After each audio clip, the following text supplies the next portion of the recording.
The letter was sitting on the kitchen counter when I got back from my morning walk. Plain white envelope, insurance company logo in the top left corner. I almost walked past it. I don't know why I opened it first. I get a lot of mail I don't open for days. But something made me stop, set down my coffee, and tear the envelope open right there, standing at the counter in my boots. It was a notification. A beneficiary change request had been submitted on my life insurance policy. $400,000, the one I had carried for 20 years. Beverly's name had been on it for most of that time. After she passed, I updated it to Danny. The new beneficiary listed on the request was Lorraine Holt.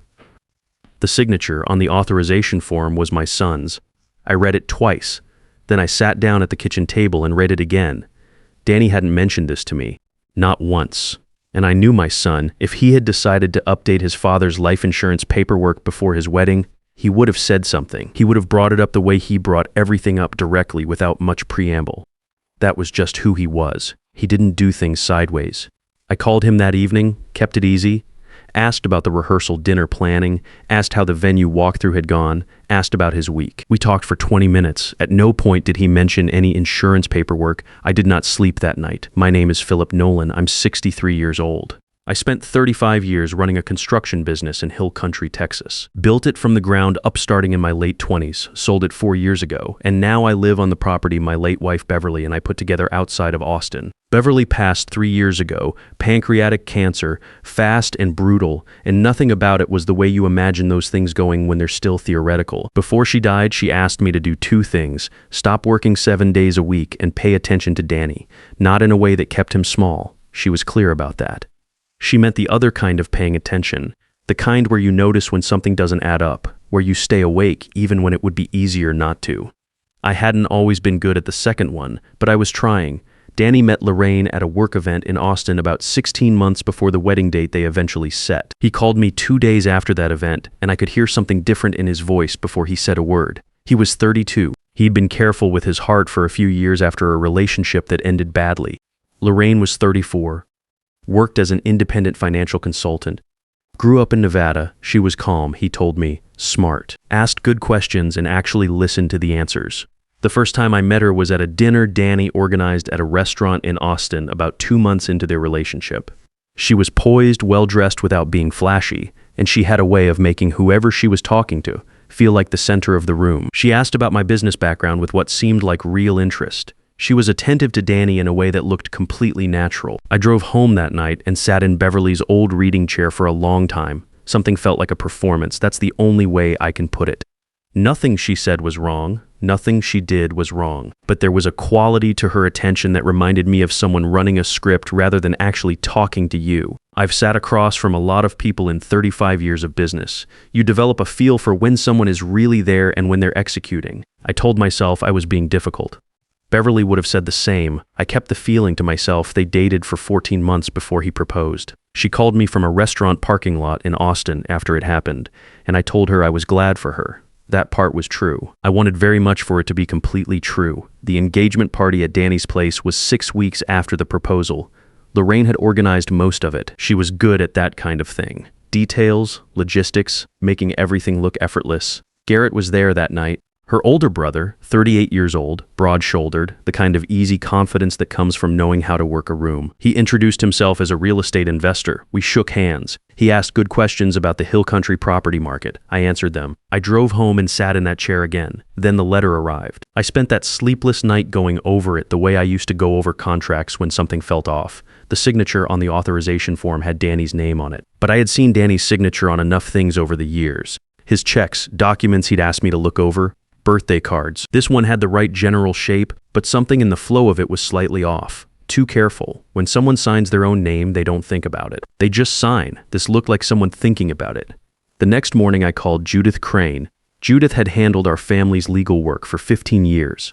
Trust documents, the property restructuring after Beverly passed, all of it. I'd first brought her in when I was reorganizing the business holdings, and she had been the one to set up the revocable living trust after Beverly died. The trust covered the Hill Country property, 2 commercial buildings in San Antonio, and the investment portfolio Beverly had built over 2 decades with the kind of patience I never quite had for that side of things. I laid out what I'd found in about 4 minutes. Judith listened without interrupting. Then she was quiet for a moment.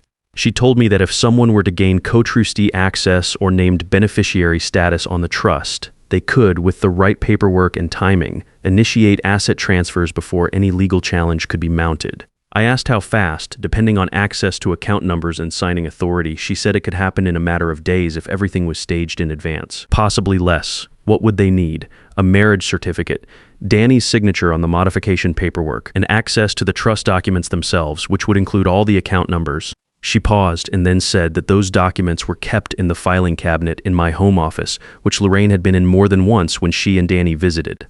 I thanked Judith and told her I'd call back soon. Then I called Norman Aldridge. I'd met Norman 8 years earlier during a fraud investigation connected to a commercial insurance case I was involved in. He'd since built his own practice in the Austin area. He was methodical and he didn't speculate. He told you what he found and nothing else. That's the only kind of person worth hiring for something like this. I told him I needed a full background check on Lorraine Holt, 34, independent financial consultant originally from Nevada, and on her brother Garrett Holt, 38. I gave him the details Danny had shared with me over 14 months. I asked how long it would take. He said he could have the surface work done in 4 days and anything deeper by day 6 or 7. I said 4 days was fine and to call me the moment he had something. Those 4 days were among the harder ones I've had in recent memory. Lorraine came to dinner twice that week. I passed her the bread. I asked about her family. I told a story about a job site from years back that always got a laugh, and she laughed at the right moment. She never once looked at me like anything had shifted. She was relaxed and warm and completely at ease sitting at the kitchen table where I had read that letter 4 days earlier. That more than anything confirmed what I already believed. I also spent those 4 days thinking about why I hadn't told Danny yet. That part deserves an honest answer. The reason I waited was not because I doubted what I'd found. The signature was wrong and the request had been made without Danny's knowledge. That part I was sure of. The reason I waited was because the moment I told Danny, I lost control of what happened next. Danny was a straight line kind of person. If I told him on Tuesday, by Wednesday he would have confronted Lorraine. And if Lorraine and Garrett knew the plan had been discovered, they would disappear. No charges, no accountability, no closure for anyone they'd done this to before. I needed to know more before I moved. And I needed Danny to behave normally for a little longer, which he could only do if he didn't know. That was the hardest decision I made in this whole situation. I've thought about it many times since. I still believe it was the right call, but it was not a comfortable one. Norman called on the 4th day. Lorraine's background was clean on the surface, LinkedIn profile, business registration, a couple of client testimonials, everything a careful person would put in place over a few years of preparation. Garrett was different. There was a civil lawsuit in Nevada from 6 years ago. A former business partner had alleged that Garrett misrepresented financial documents to gain access to a joint account and then liquidated it. The case settled out of court, amounts sealed, but the documentation existed and Norman had a source who had seen the original filing. There was also a Delaware registered LLC, shell company, no visible business activity, no website, no employees. Garrett was listed as the managing member. Lorraine was a secondary signatory. Money had moved through the account in the past 3 years. Norman had the transfer records. And then there was a name that stopped me cold. Howard Greer, 61 years old, living in Nevada. 6 years ago, he had filed a complaint with local authorities alleging that a woman his son had been engaged to had attempted to manipulate estate documents in the weeks before a wedding that was ultimately called off. The complaint had gone nowhere. No charges were filed. The woman involved had an older brother who, based on Norman's sources, matched Garrett's physical description and background closely enough that Norman would not call it coincidence. Howard Greer had spent 6 years believing no one would ever take his complaint seriously. I sat in my office with the phone against my ear and looked out at the back property where Beverly used to sit in the evenings. I thought about what she had spent 30 years helping me build. I thought about Danny sitting across from Lorraine at dinner that week, completely at ease, completely unaware. I asked Norman to keep digging. I asked specifically whether Garrett had any travel plans in the next 2 weeks. Norman said he would find out and call me back. Then I called Judith again and told her everything.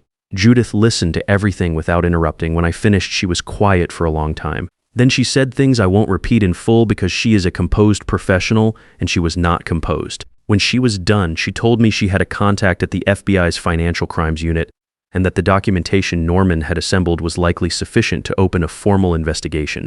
But she also said something I've thought about many times since. She said the most durable outcome, the one hardest to challenge later, would be catching them in the act, not just planning. Not just the insurance form with the forged signature, actually in the act of attempting the fraud. She said that if we moved now based on what we had, we risked them walking on a technicality or simply disappearing before charges could be filed.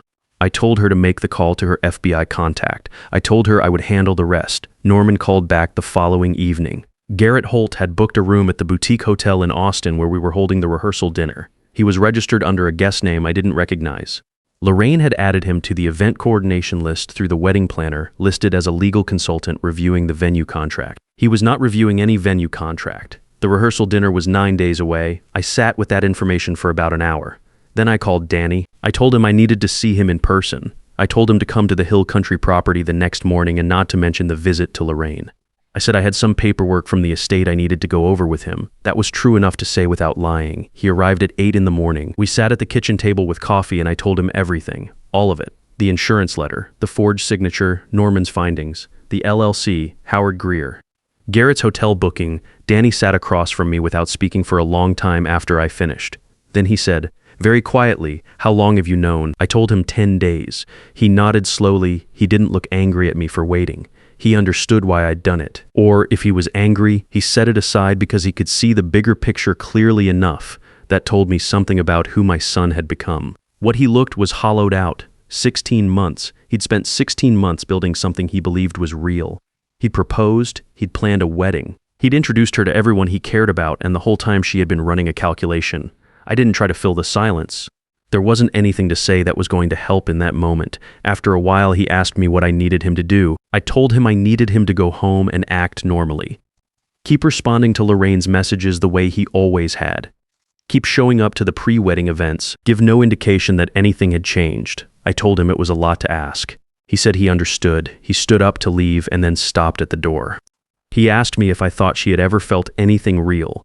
I told him I didn't know. I told him it was possible to be very good at something and still feel nothing while you're doing it. And I told him that question was going to matter a lot less in a few days than it felt like it mattered right now. He left. I watched his truck pull out of the driveway and I sat back down at the kitchen table. That was the second hardest moment of the whole situation. Not the rehearsal dinner, not the hotel room.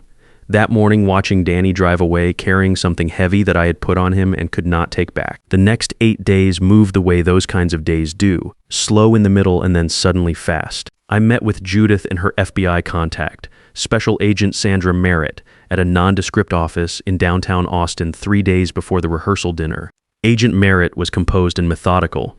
She went through Norman's documentation piece by piece, the forged signature on the insurance form, the LLC transfer records, the connection to Howard Greer's 6-year-old complaint in Nevada, the pattern across multiple targets.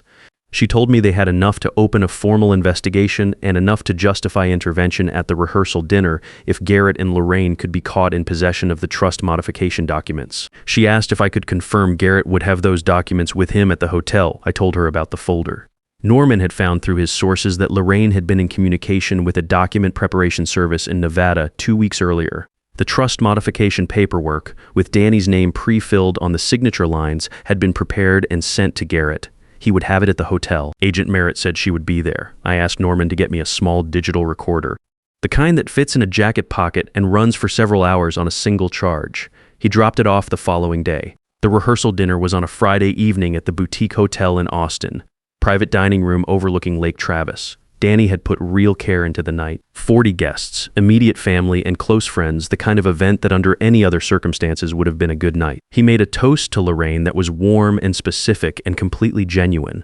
I watched her face while he spoke. She looked moved. She was very good at looking moved. At 8:40, I watched Garrett excuse himself from the bar area where he'd been standing with a drink, making easy conversation with people he had just met and would never see again. He walked toward the elevator bank. I gave it 3 minutes. Then I excused myself, mentioned my back, and followed. Norman had confirmed Garrett was in room 214. I took the stairs, not the elevator. The recorder was already running in my jacket pocket. The second-floor hallway was quiet. I walked slowly, and when I got close enough to room 214, I could hear 2 voices clearly through the door. Garrett's first, He was reading from something. He said Lorraine's name, then said page 4 needs his initials and page 7 needs the full signature. He said if both were in before Sunday evening, the transfer request could go in Monday morning when the banks opened. He said the investment account alone was worth moving fast. The property transfers would take longer, but those were secondary. Get the liquid assets out first and be gone before anyone had time to respond. Then Lorraine said, "What about Philip?" And Garrett said, "He doesn't have signing authority anymore. The trust restructured when Danny hit 30. Philip's name isn't on anything. Even if he figures it out after the wedding, there's nothing he can do legally until after the money moves." By then, we're in Portugal. Lorraine said, "And Danny won't question the transfer." Garrett said, "Newlyweds don't read statements for the first 6 months. We'll be long gone." I stood in that hallway and felt something settle in my chest. Not rage. Something quieter than rage and a lot more durable. I had built that trust over 30 years. Beverly had managed that investment portfolio with the kind of patience and discipline that I had never fully matched. And these two people were standing in a hotel room 11 days before my son's wedding talking about it like a transaction to be cleared before checkout. I sent a text to Norman. 2 words, "Come up." Then I sent one to Danny. "Room 214. Now don't say anything to anyone." I waited. I could hear Garrett still talking inside, something about account routing. I kept my breathing even and my back to the wall beside the door. Danny appeared at the end of the hallway 90 seconds later. He had told Carol he needed some air. His face was completely still. I had asked him to hold it together for 10 days and he had. He was still holding it. I pointed at the door of room 214. He nodded. We stood there together and listened. Garrett was going through a checklist. Lorraine was asking about timing on the insurance policy redirect. Garrett said that one was already processed on their end, just needed the wedding to go through to make it clean. He said once the marriage certificate was filed, everything else was a formality. Danny's hand found my arm. He held it tight. I didn't look at his face because I didn't want him to have to hold himself together for my benefit. He was doing that on his own already. When Garrett stopped talking, I knocked. 4 seconds of silence, then the door opened and Garrett stood there. He had never met me in person. He looked at me the way someone looks at an unexpected variable, working out what it meant. Then he saw Danny standing behind me. Then Lorraine appeared at Garrett's shoulder and she saw my face and she understood immediately. Not everything, but enough. I said, "I know your name. I know about the LLC in Delaware. I know about the civil suit in Nevada 6 years ago. I know about Howard Greer. And I know what's in that folder on the desk behind you. So does the FBI. Garrett's expression shifted through about 4 different calculations in the space of 2 seconds. He settled on a version of confusion, which was the wrong choice given that I had just told him exactly what I knew. Lorraine said nothing. That was the smarter move.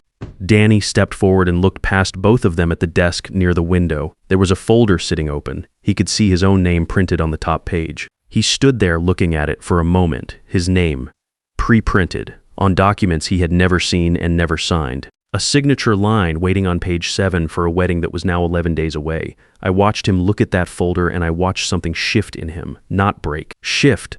The way something shifts in a person when they stop hoping they misunderstood and accept what is actually in front of them. Norman came around the corner of the hallway with Agent Sandra Merritt and her colleague from the Financial Crimes Unit. Agent Merritt identified herself. She was calm and professional. She told Garrett and Lorraine they were being detained for questioning in connection with an investigation into alleged financial fraud and forgery. She read them their rights in the flat, even tone of someone who has done this many times before. Garrett said something about lawyers. Lorraine said nothing at all. They were escorted out of the room. The folder on the desk, which contained the trust modification documents with Danny's name pre-filled on page 4 and a signature line ready on page 7, was photographed in place and then taken as evidence. The insurance change request documentation Norman had assembled was handed over to Agent Merritt's colleague. I stood in the doorway of that hotel room after they were gone. The lake was visible through the window, dark now, a few lights from the far shore reflecting on the water. Then I went back downstairs with my son. What happened next was not easy. Danny stood in front of 40 people in a private dining room overlooking Lake Travis and told them in fewer words than I would have managed that the wedding was canceled, that he was all right, and that he appreciated their privacy and support in the days ahead. Some people cried, some looked relieved in the way people do when something they half suspected but couldn't name is finally out in the open. His friend Carol sat with him for 2 hours afterward. I was glad for that. I took a walk along the lake shore by myself around 10 o'clock. It was a cool night for early October, the kind that reminds you summer doesn't last. I thought about Beverly. I thought about the way she used to sit out back at the Hill Country property in the evenings, very still, watching the light go off the hills. The FBI investigation moved forward over the following months. I won't detail all of it because some parts are still ongoing, but the core of what Norman and Judith had assembled held up. Garrett and Lorraine were formally charged in connection with the forged insurance document, the trust modification attempt, and the prior situation in Nevada, which investigators were able to reopen with the new evidence we provided. Judith handled everything on our end with the kind of steady professionalism that makes you understand why you pay a good lawyer to be in your corner for 15 years before you ever actually need them. About 3 months after the rehearsal dinner, I got a call from Howard Greer. He had found my number through his own attorney who had been in contact with the FBI team handling the case. Howard was 61 years old and had spent 6 years believing that the complaint he filed had disappeared into a drawer somewhere and that nobody was ever going to do anything about it. He called to say thank you. That call was harder to get through than I expected. I'm not a man who gets emotional easily. 35 years of running a business will put a certain kind of casing around you. But there was something in Howard's voice, the particular sound of a person who had been carrying something for a long time and had finally been able to set it down. That got to me. We talked for about 20 minutes. I told him I was glad it had come around. He said he was too. Danny took some time. He stayed in Austin, kept working, but I could hear the flatness in his voice for the first few months when we talked on the phone. He came out to the Hill Country property most weekends.